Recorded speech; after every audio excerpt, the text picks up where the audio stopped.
Phone tapping కేసులో SIT దర్యాప్తు కొనసాగుతోంది. ఈ కేసులో కీలక నిందితుడిగా ఉన్న ఎస్బీఐ మాజీ చీఫ్ ప్రభాకర్ రావు ఇవాళ మరోసారి విచారణకు హాజరు కానున్నారు. ఇప్పటికే 5 సార్లు ప్రభాకర్ రావును విచారించిన సిట్ బృందం ఇవాళ 6వ విచారించబోతున్నారు. కాసేపట్లో జూబ్లీహిల్స్ పోలీస్ స్టేషన్లో విచారణకు హాజరు కానున్నారు.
ఈ కేసులో ప్రభాకర్ రావు వాంగ్మూలం కీలకంగా మారనుంది. గత ప్రభుత్వ హయాంలో ఫోన్ ట్యాపింగ్ జరిగినట్లు ప్రస్తుత ప్రభుత్వం తేల్చింది.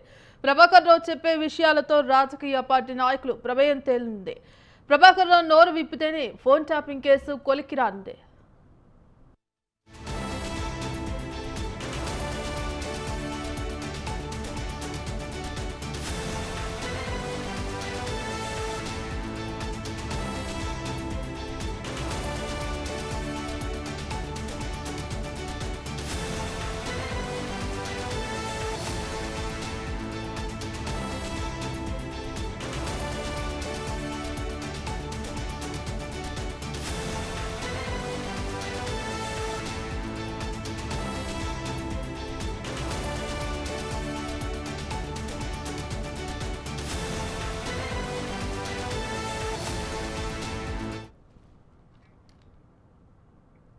రాష్ట్ర వ్యాప్తంగా కాంగ్రెస్, బీజేపీ పార్టీలకు చెందిన నాయకుల ఫోన్లు ట్యాపింగ్ చేసినట్టు సిట్ బృందం ఇప్పటికే నిర్ధారణకు వచ్చింది.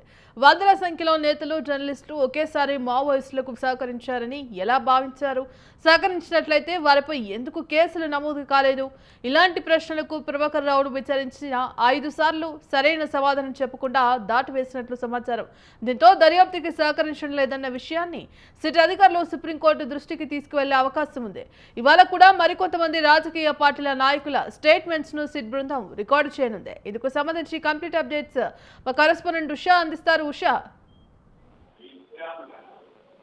భగశ్రీ, ఫోన్ ట్యాపింగ్ వ్యవహారంలో 6వ విచారణకు హాజరవ్వాల్సిందిగా ప్రభాకర్ రావు ఇప్పటికే సిట్టు బృందం ఆదేశించింది. ఎగ్జాక్ట్ 11 గంటలకు ప్రతిసారి కూడా విచారణకు హాజరవుతున్నారు ప్రభాకర్ రావు. ప్రభాకర్ రావు విచారణకు 6వ హాజరవుతున్నప్పటికీ కూడా ఆశించినటువంటి సమాధానాలు ప్రభాకర్ రావు దగ్గర నుంచి సిట్టు బృందం అయితే రాబట్టలేకపోతుంది. ప్రస్తుతం ఈ అంశం ఫోన్ ట్యాపింగ్ అంశానికి సంబంధించి మొత్తం ఏదైతే గతంలో ఇచ్చినటువంటి సాక్షుల స్టేట్మెంట్స్, అలాగే ఎస్ఎస్ఎల్ నివేదిక, అలాగే ప్రణీత్ రావుని 3 సార్లు విచారించినటువంటి నివేదిక మొత్తాన్ని కూడా అతని ముందు నుంచి ప్రశ్నించే అవకాశం ఉన్నట్టుగా అయితే తెలుస్తుంది. ప్రభాకర్ రావు ఇప్పటి వరకు కూడా నోరు మెదపట్టలేదు కాబట్టి ఈ కేసుకి సంబంధించి ఫోన్ ట్యాపింగ్ ఒక కొలికి వచ్చే అవకాశం లేనట్టుగా అయితే తెలుస్తుంది. రాష్ట్ర వ్యాప్తంగా కాంగ్రెస్, బీజేపీ పార్టీలకు చెందినటువంటి నాయకుల ఫోన్లు ట్యాపింగ్ చేసినటువంటి ఇప్పటికే నిర్ధారణ చేసింది సిట్ బృందము. అలాగే వందల సంఖ్యలో నేతలు, జర్నలిస్టులు ఒకేసారి మావోయిస్టులకు సహకరించాలని ఎలా భావించారన్న కోణంలో కూడా సిట్ ఇప్పటికే ప్రశ్నించింది.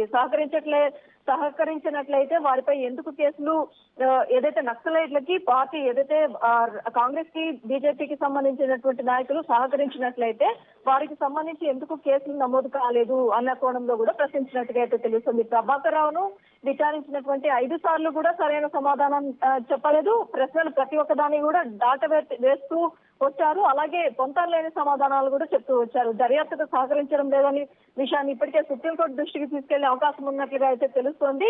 నేడు మరికొంతమంది రాజకీయ పార్టీల నాయకుల స్టేట్మెంట్లు కూడా రికార్డు చేయనున్నట్టుగా అయితే సిట్ అధికారులు ప్రయత్నిస్తున్నట్టుగా అయితే తెలుస్తుంది. మొత్తం మీద చూసుకున్నట్టయితే ఒక్కొక్కటిగా గత 3 రోజుల నుంచి కూడా సిట్ అధికారులు ప్రభాకర్ రావుని దాదాపు 4 సార్లు కూడా విచారించినప్పటికీ కూడా ప్రభాకర్ రావు దగ్గర నుంచి ఆశించినటువంటి ఫలితాలు రాబట్టడం లేదు కాబట్టి, సమాధానాలు రాబట్టడం లేదు కాబట్టి ఖచ్చితంగా సిట్ అధికారులు సుప్రీంకోర్టుని అప్రోచ్ అవ్వాలన్న ఉద్దేశంతో ఉన్నట్టుగా అయితే తెలుస్తుంది. కానీ ఈ అంశానికి సంబంధించి కూడా ఒక క్లారిటీ రావాల్సింది. సిట్ అధికారులు సుప్రీంకోర్టులో పిటిషన్ వేసుకునే అవకాశం ఉందా లేదా అనేది కూడా తెలియాల్సి ఉంది. ఇప్పటి వరకు కూడా 6సారి కూడా ప్రభాకర్ రావుని ఏ రీతిలో ప్రశ్నిస్తున్నారు, అలాగే ఎవిడెన్స్ కలెక్షన్స్ అన్నిటిని కూడా ముందుంచి ప్రశ్నిస్తున్నారు. అలాగే ఉప ఎన్నికల దగ్గర నుంచి సాధారణ ఎన్నికల వరకు, అలాగే ఎస్ఐబిలో ఉన్నటువంటి ఎస్ఓటి వింగ్ లో ఉన్నటువంటి ఫోన్ సిడిఆర్ ఏదైతే ఉందో వాటన్నిటిని కూడా అతని ముందు ఉంచి ప్రశ్నిస్తున్నప్పటికీ కూడా ప్రభాకర్ రావు నుంచి కూడా ఎలాంటి సమాధానం కూడా వీరు ఆశించినట్టు రాబట్టలేకపోతున్నట్టుగా అయితే తెలుస్తుంది భాగ్యశ్రీ.